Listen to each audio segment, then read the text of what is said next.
now that we talked about how to value cost allocation procedures to our fixed assets, we're going to start looking into how we would deal with changes in estimates, how we would deal with correcting errors that we made in prior periods that deal with fixed assets.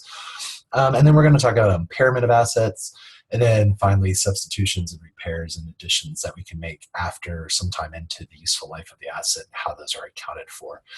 So some of this will be a little bit of review if you covered changes in estimates, changes in accounting principle, and discovery of errors in your intermediate one class. But we're going to apply it specifically to PP&E. So I said, suppose using Hookem, right, our old example that we were using, I'm still using that. In the middle of the third year of the asset's service, they determined they're going to be able to use the machine for 5 years. So that's an improvement of 2 years added to what we thought it was going to be. But we're only going to be able to receive $75,000, which is $25,000 less than we had originally anticipated. That was the original salvage. This is the original service life. So then we're going to want to estimate the first step in this procedure to change the estimates. And the first thing to note is that estimates are just handled in the year of discovery going forward. We don't go back and restate anything based on what we had recorded. And so we would have recorded, a historical cost of $450,000. The salvage was $100,000 at the start. And that gave me the $350,000 allocation base divided over the 5-year service life. And that gives me $70,000 of depreciation per year. We applied that for 2 years because we didn't discover our mistaken estimates until the third year. And so overall, then we had $140,000 of accumulated depreciation latch onto this asset over its life. Which then means that the book value at the beginning of the third year was going to be the historical cost less the accumulated depreciation, $310,000 book value. And so that's our sort of starting point. Now that we have the change in the estimate, we would calculate the allocation base. We're starting at a book value of 310 at the beginning of the third year. We're only going to subtract off 75,000. That's the new salvage. And that gives me $235,000. This is my new allocation base after the change in estimate. And then there was another change in our estimates that we thought we were going to get 2 more years out of this. So we're in the third year. We would have had the third year, the fourth year, the fifth year, so 3 years remaining. But we have an extra 2 years. And so we're going to actually be able to take out 5 years, which will now drop our depreciation estimate. That's our new depreciation expense after considering the new estimates at the third year of service. So we would just log this for the third year going forward. That's how we change that. The correction of an error, this is when you discover something you did incorrectly a long time ago. So it's different than a change in estimate where, we made a good faith estimate and then it just happened to be wrong. This is something that was done that is non-GAAP that we have to go back and fix. If there are comparative financial statements that need to be altered, then we will alter the account balances that are presented in the 10Ks. So that would mean that the mistake was either last year or the year before that. It affected some sort of accounts on our balance sheet or our income statement or statement of cash flows. And we want to correct all the printed information. And then if there's any net income effect, we want to increase or decrease retained earnings for the cumulative income effect in the year of discovery. So we're going to adjust retained earnings in the year that we discover the error by any amount of net income that was misreported because of the error. And of course, we would want to have an additional disclosure about the error and its effects on the income and our different accounts. So I have an error in a capitalization here where we should have added $100,000 of interest. And if we did, we would have a building with a balance of $1 million, with a salvage of $100,000 and a service life of 20 years. We should have capitalized that, but we didn't. So go through and record what should have been done and what was done, and then you can figure out, well, what did the error do to my financial statements?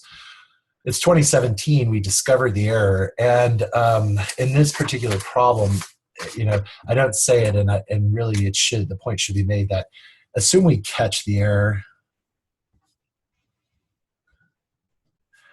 before adjustment, or before adjustments are made in 2017. So what we did in 2015 was inappropriately debit the building for $1 million. And I'm sorry, that's what we should have done. We would have spent cash of $900,000 on that, and then we have $100,000 of that is interest. So that's how I would log that journal entry. How did we do it? We did not capitalize the interest. So the building was only $900,000 because that was the amount of cash we paid. And we would have had interest expense because we didn't capitalize it for that amount. And that would trigger, of course, interest payable for the same, right? So a different way, obviously, in accounting for this thing results in my assets being understated because this is how I did it, and I should have recorded $1 million. So their assets are understated by $100,000, and net income is similarly understated by $100,000. That, of course, will get closed out into equity. And that equity mistake would carry forward. The net income mistake does not. The assets would carry forward. In this case, then we didn't record an asset when we should have, and we recorded interest expense when we didn't need to.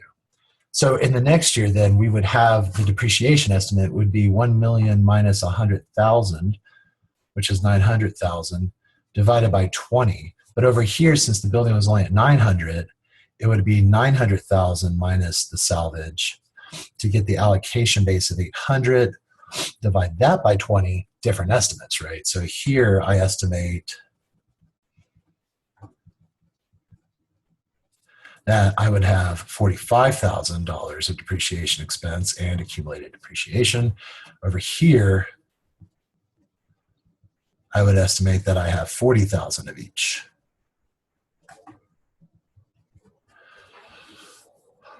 So then what are the effects of this, right? Well, the effects of the depreciation expense obviously reduce net income. Recording accumulated depreciation reduces assets. So, depreciation expense, that's net income, not assets. So we recorded 40,000 less. We should have recorded 45,000 in our net income. So our net income is actually overstated by 5,000. And I subtracted 45,000 from my asset when I should have just subtracted 40,000. Now, assets have a balance of an error, right? They are understated by 100,000. But now this is going to actually reverse some of that, because here, between the two, I'm just overstating assets by 5,000. So the total understatement will still be 95,000. This error will go over into equity, and now equity will only be understated because this is an overstatement by 95,000. The error's caught, so there's no should have recorded. We recorded what we should have recorded. So when we catch this error, we're going to just expense depreciation correctly. That is my change from the prior period going forward, right? So now I would have depreciation expense correctly stated at 45 because the error was caught before adjusting entries. And there are no alterations. We are in the correct state. Now, because there was a mistake, however, we do have to make a certain correction to the book, right? We need to correct for this asset being understated. We need to correct for equity being understated. Now, net income's already been closed out. There's no correction needed. By correcting equity, we will correct what happened to net income over the 2 periods. And so what we didn't record is now going to be recorded, namely that interest being added to the building account. That you say, oh wait, I only am understating my assets by 95. Why am I adding 100,000? Well, you are going to also add the amount of accumulated depreciation that should have been charged in 2016. So now that does balance out to the 95 that assets were understated by.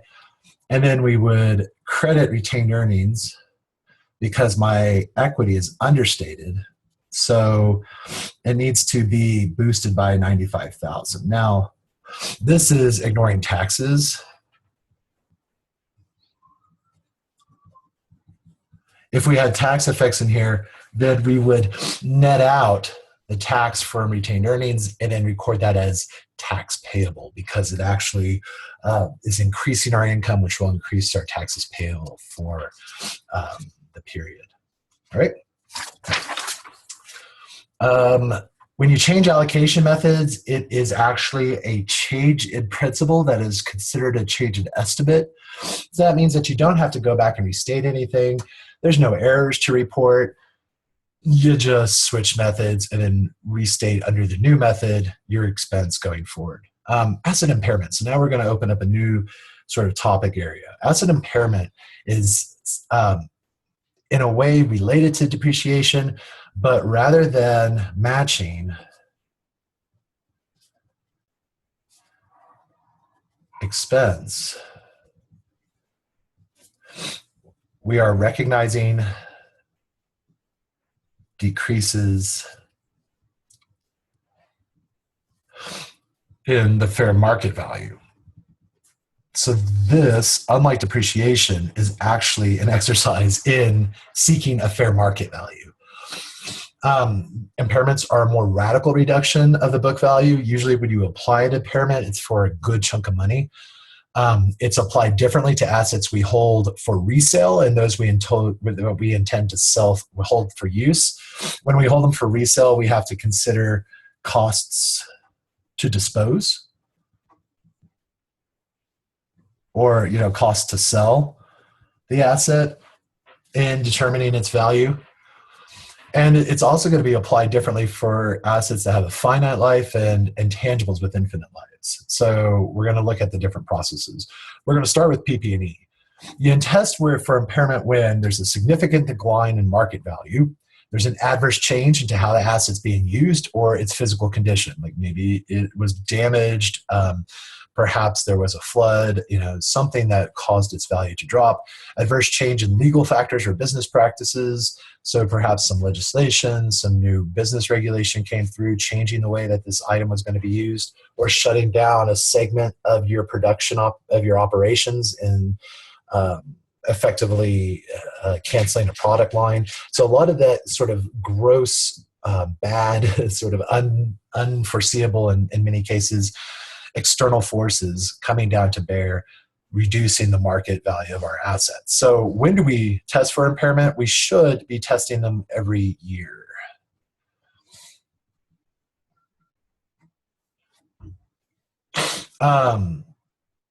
You would want to impair when estimated future cash flows of the project are less than the book value. So if undiscounted future cash flows are greater than the book value of the asset, we don't impair. The idea is that book value is understating the future value of my asset.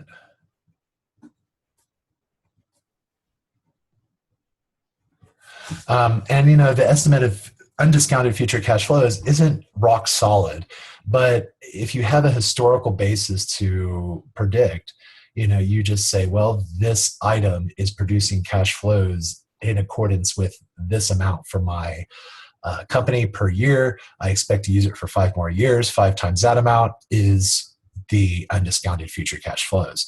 So this is no adjustment for time value.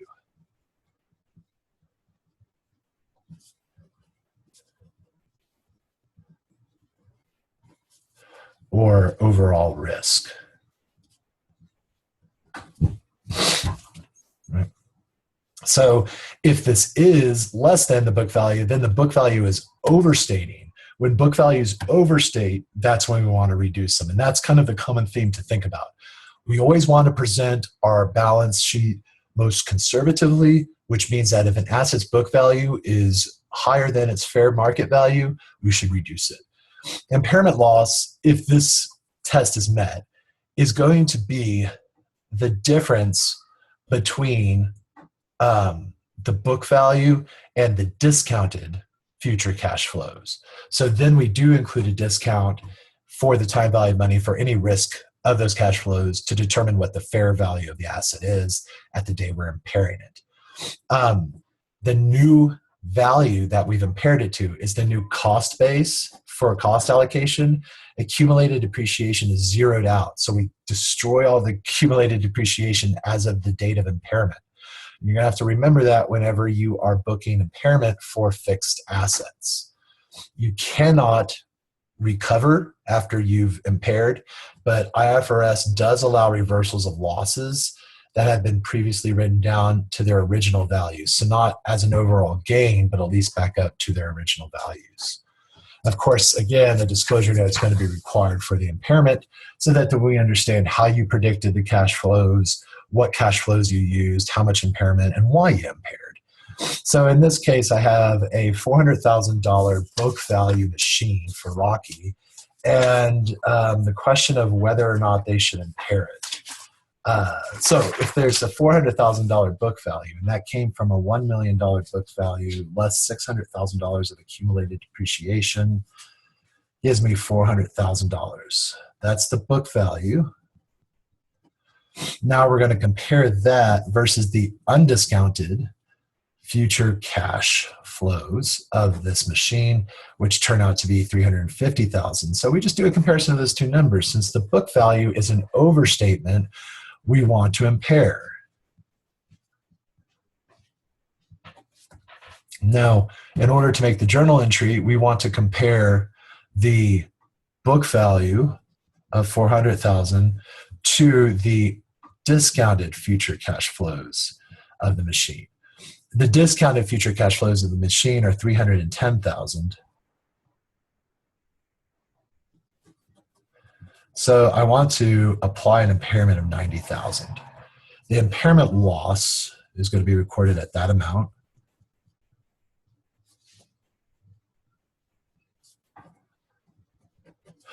Now remember, I want to get rid of accumulated depreciation associated with the asset. So that means that the machinery itself gets reduced by $690. And that seems like a lot, but remember what I'm reducing that account for is the machinery account that was stated at $1 million. I debited it for credited it for $690,000, and that leaves $310,000 remaining. Remember now, it doesn't have any more accumulated depreciation.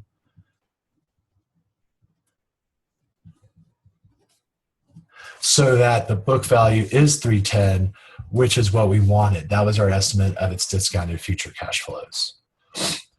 Now, when assets held for sale, we have to consider the book value and their fair value less cost to sell, because we want to adjust it. The fair market value of something, if we have costs to sell it, is going to be a little less, because we have to actually incur those costs in order to sell the item. So if the fair market value is 200 and we have a cost of sale of $10, then the true fair market value is $210, right? If the book value is greater than the fair value less cost to sell, then we recognize the impairment loss, because again, it's that idea that book value is overstating something. And of course, remember that if you're holding something for sale, it should be disclosed as hold for sale in the other assets section. I'm going to stop this part of the module here and then finish it up on the next video. And we're going to look at the impairment process to goodwill, which is kind of tricky, and also impairment processes to finite life assets and improvements and impairments. Improvements and substitutions.